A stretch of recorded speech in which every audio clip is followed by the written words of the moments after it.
Welcome to the program. I'm your host, Neil Howard, here on Health Professional Radio, with returning guest Dr. Bruce Brown. Before we talked about the use of ProVenge in men with advanced castration-resistant prostate cancer. This time we're going to talk about the importance of active surveillance in prostate cancer and also about Dendreon's new ProVent trial with ProVenge that aims to stop disease progression for men in early-stage prostate cancer. Welcome back to the program, Dr. Brown. How have you been?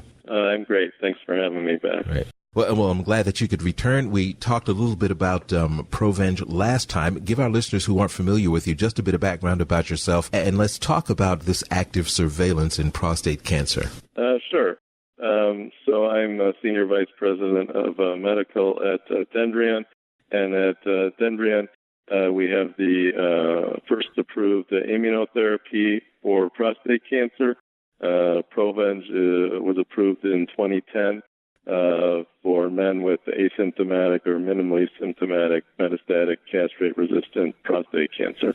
And since then, ProVenge has been prescribed to over 30,000 men with this stage of the disease. But we've noticed over the ensuing 8 years some trends changing treatment patterns in early-stage prostate cancer, as well as those coincide with some data we have in earlier stage prostate cancer. So that was the genesis of our ProVent trial, which is going to test ProVenge in localized prostate cancer patients who are on active surveillance. It seems kind of self-explanatory, but give our listeners some insight into that term and in procedure. Sure. So active surveillance is aimed at men with localized prostate cancer. So these men do not have metastatic disease. They have a long life expectancy in front of them. And you can think of it like many cancers. When your disease is localized, there's a certain set of treatment options. And when your disease is metastatic, it's obviously much more aggressive and a different set of treatment options. So in active surveillance, these men, again, have localized prostate cancer, and historically they were treated with surgery or radiation. The surgery would be radical prostatectomy to remove the prostate, and the radiation would be radiation treatment to the prostate as well as the area outside of it in case there had been some cells that had already spread outside of the prostate. Now, as I mentioned, there's been some changing treatment patterns over the last 10 to 15 years. 10 to 15 years ago, about 10% of the men who were newly diagnosed with localized prostate cancer underwent what we call active surveillance. Active surveillance, instead of having immediate surgery or radiation therapy, you would watch the cancer, but you would watch it in an active fashion. So you would have periodic follow-up with examinations and PSA blood tests, as well as follow-up biopsies. And if something changed, then you would go on to the active treatment, being radical prostatectomy or radiation therapy.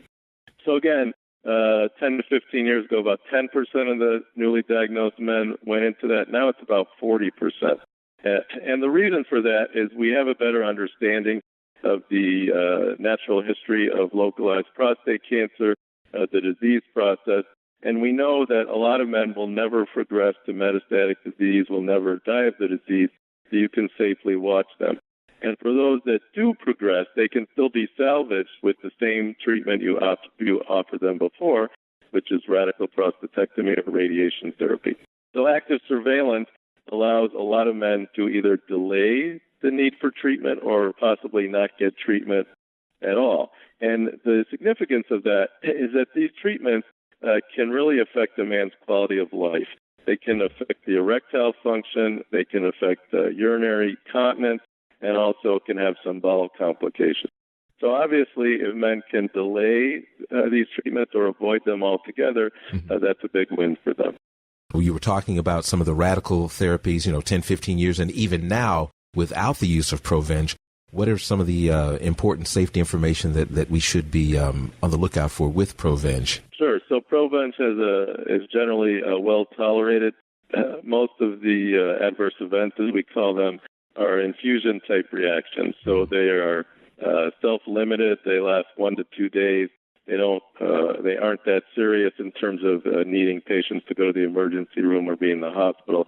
more like fevers, chills, some transient pain. Because remember, we're giving patients their blood back, so it's a kind of mild reaction to their blood and then what we've added to the blood. But again, it's generally well tolerated. The adverse events almost always go away within 1 to 2 days, and it has no effect on urinary continence, erectile function, or any of the things that surgery can affect so greatly. Does it stimulate the immune system in any way, or does it restrict it in any way while it's in use?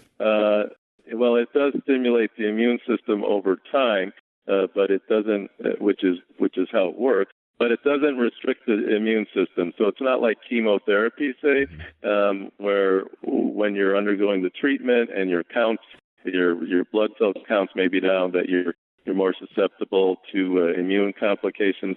Not at all. That's not something that happens with ProVenge. Give us a little history about Dendreon, and where do you see the future of active surveillance? Sure. So again, the rationale from a scientific or medical point of view for us getting into the active surveillance space is based on some of our data. Over the years, we've done some studies in earlier stage prostate cancer.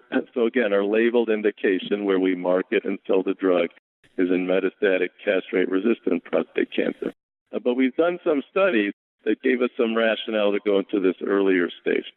One was a study in patients with localized prostate cancer who received ProVenge, and then 2 weeks after they finished the ProVenge, underwent radical prostatectomy. And what we found was that some of the immune cells that are affected by ProVenge were actually tracking into the prostate and ringing or forming a rim around the tumors in the prostate. So our conclusion was that this was happening as a result of the ProVenge, and although we didn't follow them long enough to see it, what we're hoping is they're getting ready to attack those tumors. So we've seen that ProVenge will direct the T cells to the tumors, and then some other studies we've done in non-metastatic prostate cancer, so earlier stage than where we sell the drug, showed a more robust immune response than we see in more advanced prostate cancer, and a number of different things we measured that characterize the immune response. So that also gave us some rationale that the drug might work even better in earlier stage disease. And when you think about it, that makes a lot of sense, because in earlier stage disease, the tumor burden is lower and the patient's immune system is more robust. So a drug that works on the immune system should work even better when the patient is a bit healthier and doesn't have advanced disease. Where can we go and learn more about Dendreon and get full prescribing information as well for ProVenge? So again, it would be at Dendreon.com or ProVenge.com, and that should help direct you to information about our company and the full prescribing information that you mentioned. Thank you so much, Bruce. It's been a pleasure as always, and I'm looking forward to our next conversation. All right, great. Thanks a lot. You've been listening to Health Professional Radio. I'm your host, Neil Howard. Transcripts and audio of this program are available at htr.fm and healthprofessionalradio.com.au.